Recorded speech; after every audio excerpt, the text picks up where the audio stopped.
તમે કહ્યું કે પીરિયડ વખતે આરામ કરવાનો છે, કામ નથી કરવાનું, તો પછી કરવાનું શું? પીરિયડ્સ વખતે કામ નથી કરવાનું, ટીવી નથી જોવાનું, મોબાઈલ નથી જોવાનો. પીરિયડ્સ વખતે એ આખો જે સમય છે ને એ રિક્રિએશનનો સમય છે. તો એના માટે જો ગર્ભાશય સાથે જોડાયેલું જે ચક્ર છે એ સ્વાદિષ્ઠાન ચક્ર છે, રાઈટ, જેને વુંબ ચક્ર અથવા સેક્રલ ચક્ર પણ કહેવાય. આ ચક્ર જેટલું પાવરફુલ એટલી જે પીરિયડ્સની સાયકલ છે ને એ એટલી જ હેલ્ધી. તો સૌથી અગત્યનું છે કે વુંબ મેડિટેશન અને વુંબ ચક્ર મેડિટેશન.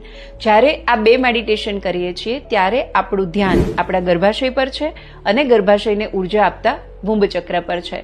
કુદરતનો નિયમ છે વેરેવર યુ ફોકસ એનર્જી ફ્લોઝ. જ્યાં ધ્યાન લઈ જશો ને ત્યાં એનર્જી જશે, જે એને ઓલરેડી જોઈએ છે. તો એક વુંબ ચક્ર મેડિટેશન અને વુંબ મેડિટેશન, આ બે મેડિટેશન એ બહુ જ ઇમ્પોર્ટન્ટ છે. બીજું, દિવસમાં 2 વાર માનો કે મેડિટેશન કર્યું, બાકીના સમયમાં શું કરવાનું?